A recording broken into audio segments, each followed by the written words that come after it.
दोस्तों नमस्कार, स्वागत है आप सभी का। एक बार फिर से चलिए जानते हैं मध्य प्रदेश की ताज़ा खबरों को। लेकिन उससे पहले अगर आपने अभी तक इस चैनल को सब्सक्राइब नहीं किया तो सब्सक्राइब कर लें, जिससे कि आपको मध्य प्रदेश की ताज़ा खबर रोजाना मिलती रहे। सबसे पहली खबर, मध्य प्रदेश में बिजली बिल को लेकर परेशानियां कम होने का नाम नहीं ले रही है और इंदौर में भी बिजली बिल में सुधार को लेकर अब प्रक्रिया लंबी हो गई है और इस प्रक्रिया के लंबी होने के बाद में अब लोगों को परेशानी से दो चार होना पड़ रहा है। आलम यह है कि अगर आपको बिल में सुधार करवाना है तो बिल की आधी राशि आपको अग्रिम जमा करना होगा। दरअसल 1000 से 5000 रुपए के बीच बिल में सुधार पहले जोन स्तर पर हो जाया करता था, लेकिन अब अधीक्षण यांत्रिक कार्यालय से बिलों में सुधार हो रहा है, जिसकी वजह से समय ज्यादा लग रहा। अगली खबर, डिंडौरी में एक साथ दफनाए गए 10 शव। डिंडौरी सड़क हादसे में 14 जिंदगियां छीनने वाला ड्राइवर रिश्वतखोरी के मामले में जबलपुर नगर निगम से बर्खास्त हो चुका है और उसे लोकायुक्त टीम ने 6 साल पहले ट्रैप किया था। नौकरी से बर्खास्तगी के बाद वह लोडिंग वाहन चलाने लगा था और इस वाहन का बीमा और फिटनेस भी समाप्त हो चुका था। शेखपुरा पुलिस ने आरोपी ड्राइवर के खिलाफ FIR दर्ज करते हुए उसे गिरफ्तार कर लिया है। डिंडौरी ASP जगन्नाथ मरकाम के मुताबिक लोडिंग वाहन MP 20 GB 4186 को शेखपुरा के ढोढ़ा करौंदी गांव निवासी अजमेर सिंह तेकाम चला रहा था। अगली खबर, मध्य प्रदेश में प्रवेश करेगी राहुल गांधी की यात्रा। कांग्रेस नेता राहुल गांधी की भारत जोड़ो न्याय यात्रा 2 मार्च को राजस्थान से मध्य प्रदेश में प्रवेश कर जाएगी और मध्य प्रदेश में यात्रा 5 दिन रहेगी। राहुल गांधी की यात्रा मध्य प्रदेश में 5 दिनों तक विभिन्न जगहों पर जाएगी और ये मुरैना से उज्जैन तक अलग अलग समूहों में 7 प्रमुख वर्गों के साथ संवाद करेंगे। इसमें अग्निवीर योजना के उम्मीदवारों, पूर्व सैनिकों, किसानों, पटवारी अभ्यर्थियों, MP PSC की तैयारी कर रहे युवाओं, महिलाओं से संवाद करेंगे। अगली खबर, मध्य प्रदेश में 15 खिलाड़ी को नौकरी। क्रिकेटर वेंकटेश बने income tax inspector. Madhya Pradesh के अंतर्राष्ट्रीय cricketer Venkatesh Iyer income tax inspector बन गए हैं और भोपाल मुख्यालय में 14 अन्य खिलाड़ी के साथ नियुक्ति पत्र दिए गए हैं। विभाग ने कुल 15 खिलाड़ी को योग्यता मुताबिक विभिन्न पदों पर नियुक्ति दी है और इनमें वेंकटेश समेत 4 cricketer, 3 athletics, 3 tennis, 3 table tennis, तैराकी और वाटर स्पोर्ट्स के एक खिलाड़ी शामिल है। इंदौर के वेंकटेश ने देश के लिए 2 वनडे और 9 T20 इंटरनेशनल मुकाबले खेले हैं। अगली खबर, एक खास प्लान को मिलेगी हरी झंडी। 2 मार्च से उज्जैन में हो रहे इन्वेस्टर समिट में पर्यटन नगरी चंदेरी के लिए खास प्लान को हरी झंडी मिलेगी। नगर से करीब 2 किलोमीटर दूर घने जंगलों के बीच सिंहपुर तालाब में मिनी मालदीव डेवलप करने के मसौदे पर चर्चा होगी और ग्वालियर, सागर एवं भोपाल तीनों संभागों की सीमा से लगे होने के कारण यह प्लान खास रहेगा। खासकर चंदेरी में आने वाले टूरिस्टों के लिए सिंहपुर तालाब नए स्थल के रूप में उभरेगा। सिंहपुर तालाब फिलहाल चारों फॉरेस्ट रेंज से घिरा हुआ है और जंगलों के बीच यहाँ तालाब के पास सिर्फ सिंहपुर महल ही खंडहरनुमा है। अगली खबर, लोकसभा चुनाव में इस बार मध्य प्रदेश में किसका जादू चलेगा। मध्य प्रदेश में कांग्रेस और समाजवादी पार्टी ने गठबंधन कर लिया है और इस बीच लोकसभा चुनाव को लेकर जी न्यूज और मार्टिज का ओपिनियन पोल सामने आया है। मध्य प्रदेश में लोकसभा की 29 सीटें हैं। 2019 के चुनाव में बीजेपी के खाते में 28 सीटें आई थी, जबकि कांग्रेस को केवल 1 सीट छिंदवाड़ा पर जीत मिली थी। ताजा ओपिनियन पोल के मुताबिक इस बार फिर से मध्य प्रदेश में लोकसभा चुनाव 2019 की तरह परिणाम आने की संभावना है। अगली खबर, मध्य प्रदेश के धार में टीचर को जय श्री राम बोलने से रोका। हिंदू संगठनों ने किया विरोध तो डायरेक्टर ने मांगी माफी। मध्य प्रदेश के इंदौर जिले में स्थित सरदारपुर में एक शिक्षक को जय श्री राम कहने से रोका गया और इसके बाद माहौल बिगड़ते देख स्कूल के डायरेक्टर ने सार्वजनिक तौर पर माफी भी मांग ली। धार जिले के सरदारपुर तहसील के दसई गांव में एक निजी स्कूल में उस समय विवाद खड़ा हो गया जब स्कूल संचालक ने एक स्कूल शिक्षिका को जय श्री राम बोलने से मना कर दिया।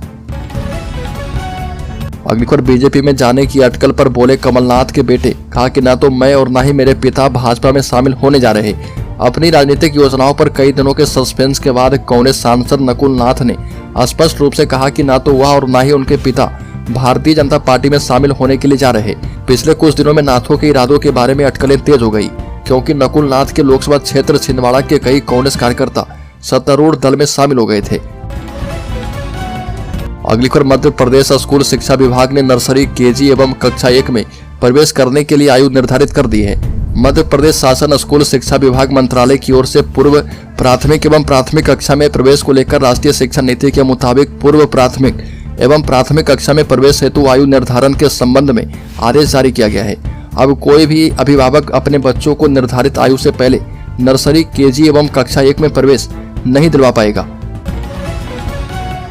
तो दोस्तों, खबरों में और भी आगे बढ़े उससे पहले मैं आपको जानकारी दे दूं कि इस चैनल पर हर दिन एक गिव अवे क्वेश्चन पूछा जा रहा है और ये अगले 30 दिनों तक चलने वाला है। तो आप चैनल को सब्सक्राइब करके बेल आइकॉन वीडियो की नोटिफिकेशन पाने के लिए दबा लें और जो सब्सक्राइबर 30 दिनों में सबसे पहले और ज्यादा उत्तर देंगे उन्हें इस चैनल की तरफ से 1001 रुपए गिव अवे के तौर पर दिया जाएगा। तो इस क्विज सीरीज का 16वां सवाल है कि बिहार की प्रथम महिला मुख्यमंत्री कौन बनी थी, और इसमें पहला ऑप्शन है बीना झा, दूसरा ऑप्शन है निर्मला सीतारमण, तीसरा ऑप्शन है राबड़ी यादव और चौथा ऑप्शन है राबड़ी देवी।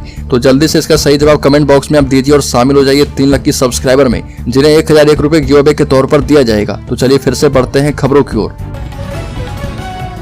अगली खबर, प्रधानमंत्री मोदी ने मध्य प्रदेश में लगभग 17,000 करोड़ रुपए की कई विकास परियोजनाओं की आधारशिला रखी और राष्ट्र को समर्पित किया। इस दौरान उन्होंने कहा कि हमारी सरकार विरासत और विकास को कैसे एक साथ लेकर चलती है, इसका उदाहरण उज्जैन में लगी वैदिक घड़ी भी है। बाबा महाकाल की नगरी कभी पूरी दुनिया के लिए काल गणना का केंद्र थी, लेकिन उस महत्व को भुला दिया गया था और अब हमने विश्व की पहली विक्रमादित्य वैदिक घड़ी फिर से स्थापित की है। और ये भी कहा कि एमपी की सभी लोकसभा सीटों को एक साथ लगभग 17,000 करोड़ रुपए की विकास परियोजनाएं मिली है। अगली खबर, एम्स भोपाल में फ्री में लगाई जाएगी सर्वाइकल कैंसर की वैक्सीन। पहले आओ पहले पाओ के आधार पर 262 टीके लगेंगे। मध्य प्रदेश में एम्स भोपाल के कार्यपालक निदेशक प्रोफेसर अजय सिंह के प्रयासों से अब एम्स भोपाल सर्वाइकल कैंसर की रोकथाम के लिए एक महत्वपूर्ण कदम उठाने जा रहा और देश में हर वर्ष लगभग 13 लाख महिलाएं सर्वाइकल कैंसर से पीड़ित होती है और सर्वाइकल कैंसर के सबसे अधिक मामले मध्य प्रदेश में पाए जाते हैं। विश्वनाथ केयर फाउंडेशन ने सर्वाइकल कैंसर की रोकथाम के लिए 262 टीके एम्स भोपाल को प्रदान किए हैं। अगली खबर, लोकसभा चुनाव की तारीख का समय जैसे जैसे नजदीक आ रहा वैसे वैसे अटकलों की खबरें भी तेज है और इसी कड़ी में सूत्रों से मिली जानकारी के मुताबिक पूर्व सीएम शिवराज सिंह चौहान विदिशा से चुनाव लड़ सकते हैं और इसके अलावा साध्वी प्रज्ञा का भोपाल से टिकट कर सकता है। अटकलें लगाई जा रही कि बीजेपी मध्य प्रदेश में मौजूद 3 से 4 सांसदों का टिकट काट सकती है। वहीं बीजेपी के प्रदेश अध्यक्ष खजुराहो से चुनाव लड़ सकते हैं। एक और बड़ी खबर, पटवारी परीक्षा रद्द करने की मांग को लेकर युवाओं का प्रोटेस्ट, कमलनाथ ने सरकार को घेरा। मध्य प्रदेश के बहुचर्चित पटवारी भर्ती परीक्षा के रिजल्ट को लेकर विरोध थमने का नाम नहीं ले रहा है और प्रदेश सरकार ने पटवारी भर्ती परीक्षा की जांच में क्लीन चिट देने के बाद चयनित उम्मीदवारों को नियुक्ति प्रक्रिया शुरू कर दी है। उधर अभी अभ्यर्थी जांच से संतुष्ट नहीं है और पटवारी भर्ती में धांधली का आरोप लगाते हुए इसकी जांच रिपोर्ट को सार्वजनिक करने और भर्ती को रद्द करने की मांग कर रहे हैं। अगली खबर, मध्य प्रदेश की आर्थिक राजधानी इंदौर से हैरान करने वाली खबर सामने आई है और यहां पर 9वीं की छात्रा की अचानक मौत हो गई। उसका ब्लड प्रेशर यानी बीपी अचानक बढ़ गया और उसकी वजह से उसे ब्रेन हेमरेज हो गया। जानकारी के मुताबिक उसका बीपी पहले जहां 80 पहुंचा और इसके बाद कुछ ही पलों में बढ़कर 400 हो गया। जानकारी के मुताबिक मृतका का नाम हेमलता केवट था और वह इंदौर के पास सामेर की रहने वाली थी। उसे पहले सिर दर्द हुआ और फिर उसकी तबीयत बिगड़ने लगी। बड़ी खबर, झोपड़ी वाले बाप के विधायक पर एफआईआर दर्ज। रतलाम में मेडिकल संचालक से 1 करोड़ रुपए मांगने का आरोप। भारत आदिवासी और झोपड़ी वाले विधायक कमलेश डोडियार पर एफआईआर दर्ज हो गई है। दरअसल डोडियार पर मेडिकल संचालक से 1 करोड़ रुपए मांगने का आरोप था और इसके बाद यह कार्रवाई की गई है। बता दें कि रतलाम जिले के सैलाना विधानसभा क्षेत्र से भारत आदिवासी पार्टी के विधायक कमलेश डोडियार के खिलाफ शाम को पुलिस ने मामले समेत कई धाराओं में केस दर्ज किया है और पूरा मामला रतलाम जिले के बाजना क्षेत्र का है, जहां पर तपन राय नाम की एक मेडिकल स्टोर संचालक ने विधायक कमलेश्वर डोडियार पर 1 करोड़ रुपए मांगने का आरोप लगाया। अगली खबर, पीएम मोदी ने मुख्यमंत्री मोहन यादव को लगाया फोन, कहा कि बहुत अच्छा, यही करना चाहिए। अपने सरल सौम्य व्यवहार के चलते सियासत में अलग पहचान रखने वाले प्रदेश के मुखिया डॉक्टर मोहन यादव ने अपने बेटे वैभव की शादी समारोह को बेहद सादगी से पूरा किया। वहीं मुख्यमंत्री मोहन यादव के परिवार में आयोजित वह सादगीपूर्ण विवाह समारोह सियासत में सुर्खियां बन गया है और सीहोर में जनसभा को संबोधित करने पहुंचे मुख्यमंत्री मोहन यादव ने जनप्रतिनिधियों को सादगी का पाठ पढ़ाया और मोहन यादव ने बताया कि उन्होंने अपने बेटे की शादी बेहद सादगी से की और जिसमें महज 200 मेहमानों को बुलाया गया था। पीएम मोदी ने फोन कर बधाई देते हुए कहा कि बहुत अच्छा किया और आपको यही करना चाहिए था। बड़ी खबर, सीधी जिले में ननद की शादी हुई तो भाभी करने लगी सरकारी नौकरी। मध्य प्रदेश के सीधी जिले से अनोखा मामला सामने आया और जिले के एक शासकीय स्कूल में अतिथि टीचर ननद के स्थान पर भाभी नौकरी करती मिली। मामला सामने आने के बाद शिक्षा विभाग में हड़कंप मच गया है। जानकारी के मुताबिक जनपद शिक्षा केंद्र सिहावल के तहत आने वाले संकुल केंद्र हटवा खास के प्राथमिक शाला खाड़ी मुसलमान बस्ती का पूरा मामला है। अतिथि टीचर के रूप में सिर्फ कागजों में सोनम सोनी नौकरी कर रही थी, जबकि स्कूल में बच्चों को पढ़ाने के लिए उनकी भाभी शोभी सोनी आती थी। अगली खबर, शिक्षा निदेशालय और शासन में शिक्षकों की तदर्थ पदोन्नति की अनुमति के शासनादेश की फाइल नहीं मिल रही है, जिससे शिक्षकों की वरिष्ठता तय न होने से 4000 से अधिक शिक्षकों की पदोन्नति लटक गई है। माध्यमिक शिक्षा निदेशक महावीर सिंह बिष्ट के मुताबिक मामले में शिक्षा निदेशालय ने रायपुर थाने और शासन ने पलटन बाजार पुलिस चौकी में फाइल गुम होने का मुकदमा दर्ज करवाया है।